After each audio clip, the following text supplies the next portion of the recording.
Hello and welcome to the next set of videos. So in these videos we're going to cover the React side of things. So we're going to focus on building the front end of our project so far.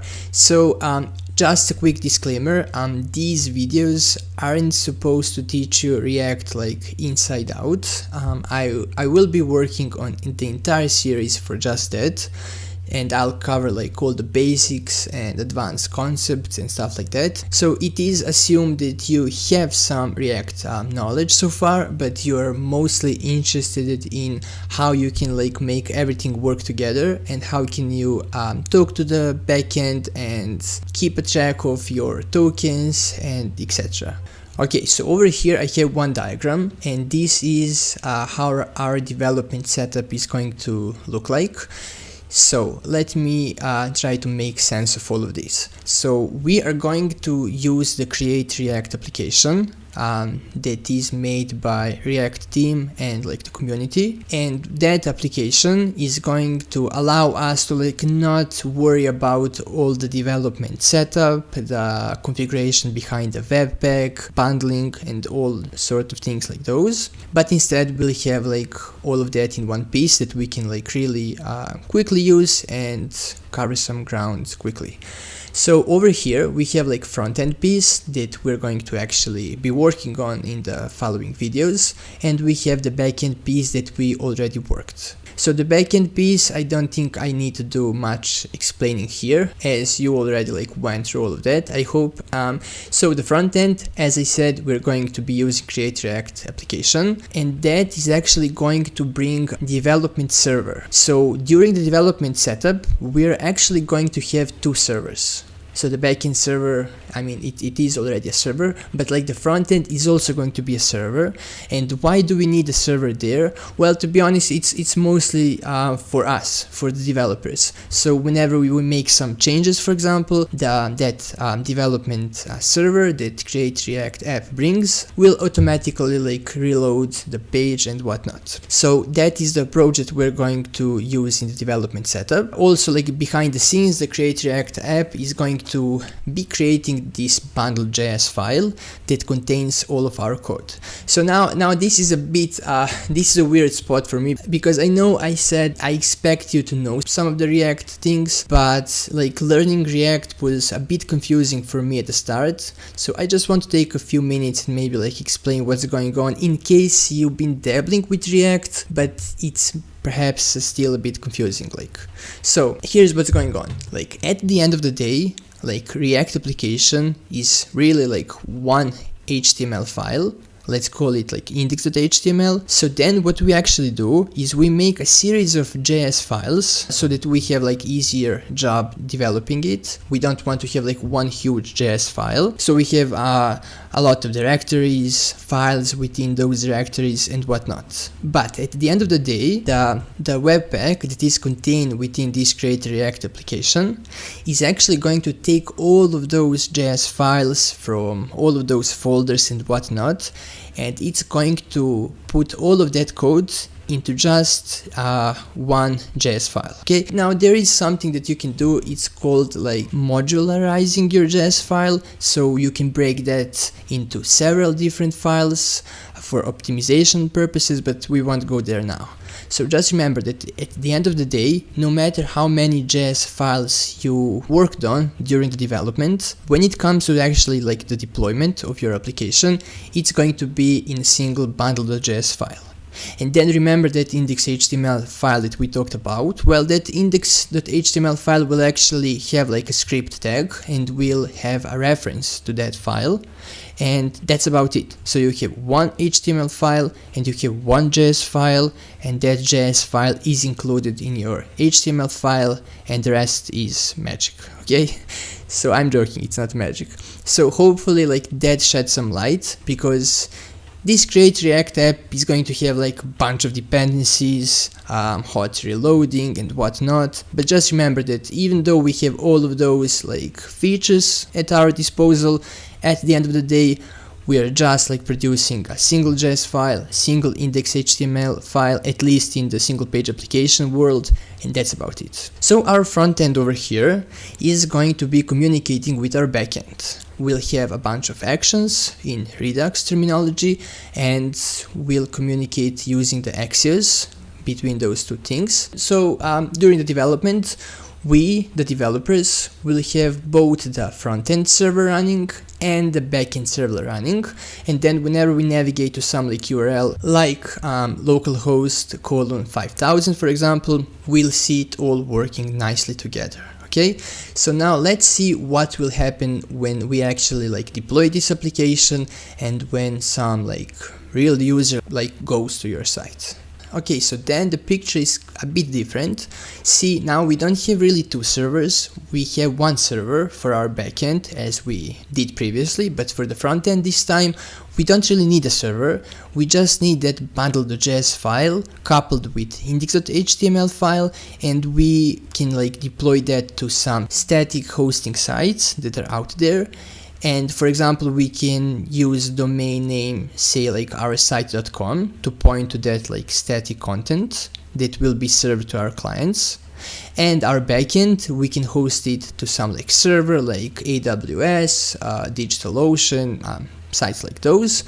And we can like also reuse the domain name, and we can just like make a subdomain, say api.oursite.com. Then whenever a user actually goes to oursite.com, not api.oursite.com, what's going on is actually that site that actually serves our static content. So the bundle.js file and index.html will get downloaded to the user's browser, so say for example Chrome or Firefox, and then that JS will actually run inside of user's browser, and all of our application is contained within that single file. And that's also the reason why you don't see any refreshes like full page reloading and stuff like that, because like all is already on the user's computer by that time, and then we can make we can show all sorts of like spinners and whatnot, but you don't really have a full page reloads when using React application. And then so this is all on the client, I mean like this is all running in the user's computer, and then that JavaScript that is in this browser will then make calls back and forth with our api.oursite.com server that is actively running and listening for the requests. Now I hope this was clear and it made sense. And I also just want to make a small mention that like we are building the single page application using the React, and that is why I said there are no really like full page reloads and whatnot, but you can of course build like multi-page application with React, in which you don't use React to do like all of the work on the front end, but maybe you just like inject some widgets on some specific pages, and then what I said like isn't true anymore. But anyway, that's not like the topic of this video. Like single page applications are more popular, and that is the project we're going to take. Alright, so in this video, before I end this, I just want us to like create a scaffolding and to like explain where the server code will be and where the like front-end code will reside and stuff like that. So if you were following along, then you already have this project. If not, however, you can find a link to this repository called API Authentication with Node, and you can of course like just clone it, and then you'll be up to speed with me. However, if you do that, one thing that you will run into, like one problem, is inside of this server we have this folder called configuration that holds all of our credentials, but I didn't like push that to the Git. So I mean, like if you really don't care for this right now and you just want to follow along, you can pretty much, I think, copy stuff like this over here, and while that won't work, I think the server will at least run. If not, however, you really need to like go back to like the Google and the Facebook and get those credentials for yourself and then input them over here. Okay, yeah, so okay, that's about it. Next, we need that create React application that I told you about. So this is its site. Okay, let me do this. So anyway, this is like Facebook incubator, and you have create React app over here. you can see how can you install it over here, and you have like a bunch of documentations if you scroll down. So we just need to install it for now, so you can follow this instruction over here. So we need to use npm, so I'll open my commander. So I'll simply go npm install -g, which stands for global, and then create React app. If you're using macOS and Linux, you need to put sudo in front of this, like this, otherwise it will complain, but if not, you can just do this, and that's going to take a bit of time. And also, like, if you're following my videos, or I mean if you just jumped in right now, you also need to have a Mongo database installed and running if you want to follow along. I mean, if you care about the backend piece. Okay, so now that this is done, and we are in this directory where our project so far resides in, as you can see, that's that. What we want to do is we want to create now a project using this create React app dependency, or like tool. So what we need to do is you need to be inside of this folder, like don't forget that, and then you type create React app, and then you need to give it a name. Now we're going to call this client because this tool will actually create a new directory called with whatever we passed over here. So we want to have like two folders inside of here. One is going to be called server, and the other one is going to be called client. So just do this, and then we need to wait a few moments. Okay, so it's finally done, and as you can see, it tells you that like you can use these commands. Now you can use both npm or yarn, like whatever you want, really, they work the same. And now what's going on is we have this client directory over here that contains like another project, and we have this server directory that contains all of our backend code so far. Okay, so now that that is done, let us take a look at our like root level directory over here and see what do we have over here. So mostly we have like these log files that just lock in the version of dependencies that we have already installed. We have some configuration, git ignore, readme, and this index.js file. Now this index.js file is the one out of place because, as you can see, this index file is responsible for starting our backend server, and with the way things are currently, we want to have like everything that is like server related we want to have in this server directory, and everything that is like about React we want to have in this client directory. So what we want to do is to actually move this file inside of our server directory over here. So I'm just going to drag it over there. Yes, okay, so it's in there. But now, as you can see, we're getting reference to this application, and the previous path was navigate to the server directory and then this app file. Well, now we are in this server directory, so I can get rid of this piece over here, and then it should start. I also changed the port over here, so previously it was 3000. I changed that to 5000 because the create React app, this project that we just installed, actually listens on port 3000, so that there are no like collisions. We're going to run our backend code on the port 5000. Okay, so now I can save this, and for example, if we wanted now to run both front-end and backend, we actually need like two separate tabs, or like two separate terminals. So for example, if I wanted to run the backend code, let me just make this be always on top. So remember, our package.json over here specifies that in order to run the backend code, we have this command that is start-dev. So for example, in this directory, I would simply go npm run start-dev, and that will kick off the backend.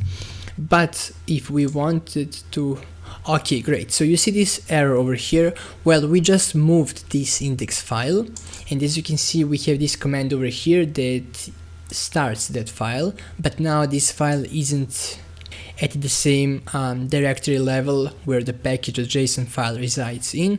So we need to actually add in server/index.js, and if I save this, that should work. Cannot find the module. Okay, but I just saved it, so I guess I need to actually, I need to manually restart that one because a nodemon already remembered those parameters. Okay, great. So now the backend code is running. So say that we wanted to run the client code as well, the React code. Well, we need to actually navigate to that directory. So it's in my documents, web development, Node API, and then we need to go inside of this client folder, clients.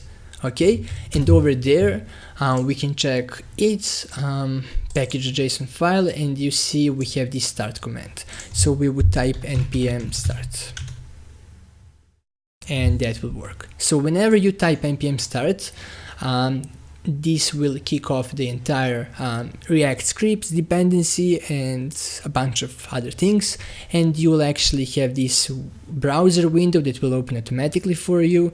You'll see this page, which is like the create React app default like React project, that you have like at least something on the screen initially, and you have this like output over here.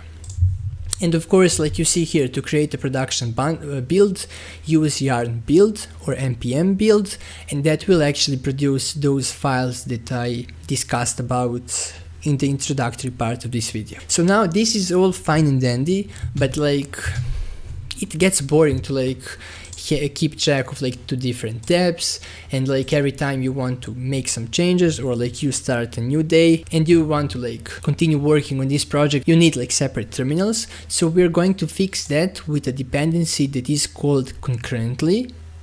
And how we're going to fix that is, we actually, first of all, let us close all of this so it's not confusing, and let me actually close all of this. Now we have this package.json file. Okay, and this command over here is responsible for starting the backend server, which is great. But let us rename this something like server -dev. Okay. Next, we want to have a command in here, like a new script, that will run the React project, but from this level. So when you're in this path, not in this. Okay, so what I want to do here is let us call that one client dev. Okay, and then what we want to do is we pretty much want to run the npm start command, but we can't really run this command in this level. So for example, let me show you. If I save this and I navigate back here and I quit this one, if I were to now type npm run client dev, okay, you see we have an error because like the start script is missing. It's not here, it's in this package.json over here. Okay, so what we need to do is we need to actually add a prefix over here and specify the directory name in which we want this command to execute inside. So we want to execute this inside of our client directory. So over here we want to type client like this. Now if I try this once again, this time this should work. Okay, so as you can see, it's working right now. It just takes a while to start, but it's definitely working. Now it's a bit nicer because like you still need like 2 different terminals, but at least you don't need to go inside of this like client directory, subdirectory. But next, what we want to do is we want to actually have a third script over here that will actually start up everything. So we can call it something like start dev. Okay, and then over here we want to run 2 commands. We want to run this command and we want to run this command also. So for that we'll need that concurrently dependency, but before we install it, let us write this script and then we'll install that dependency. So we need to actually call that concurrently thing that we'll install in a second, and then we need to specify 2 commands that we want to execute in the same time. So we want, the first one is npm run server -dev, and the second one is npm run client -dev, like that. Now we need to like separate these two commands by using double quotes. So I'm going to put double quotes over here as well, and then a new set of double quotes over here. Okay, now there is a bit of a problem. As you can see, package.json thinks that our strings actually start here and then like these are not strings, but like this is a string, then these are not strings, and then this is a string, which is totally wrong. So we need to actually escape these inner double quotes. So we do that by writing, by typing slash in front of them. So slash in front of each one, like this. And as you can see now, this syntax highlighting red arrows sort of thing went away, and now it seems that everything is working perfectly. So before we can actually test this command, we need to install this dependency. So make sure that you are in this root level directory over here, and then simply type npm install -- save concurrently, like this. Okay, it's done. So as you can see, it was added over here. And now let us test this new script of ours. So I'm in this directory currently, and if I type npm run start dev like this, let's see what happens. Okay, so that totally worked. So as you can see, we have like two sets of outputs in the same terminal over here, and they are differentiated by these numbers over here. So for example, number 1 means that this set of lines is all about, this set of lines is all about like React. 0 means this set of lines is all about backend. And as you can see, they're like intertwined. And here, for example, like, you know what 0 means, so like all this block over here means that like this is what backend told us. On the other hand, this set over here means like this is what React told us. And as you can see, like this site, this browser tab has been automatically opened for us by that create React app, and now it seems that we can simply start everything up with just a single command over here.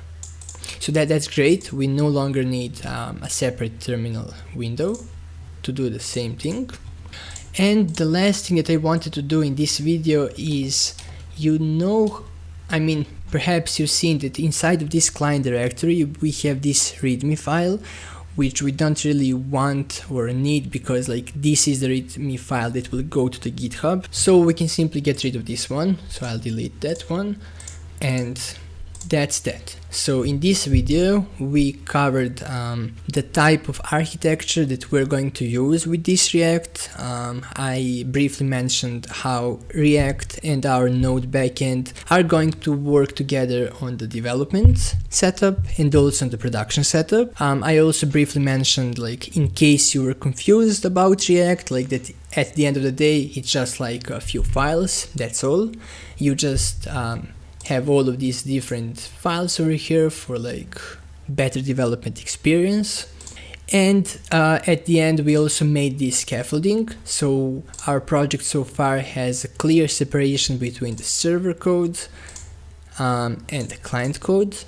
So in the next videos we'll spend most of our time working inside of this client directory over here, and we'll tackle some of the topics such as React Router for different routes, React Redux for managing the state of this application, and many more. So that's that for this video. I hope you enjoyed this one. If you liked it, please leave a like.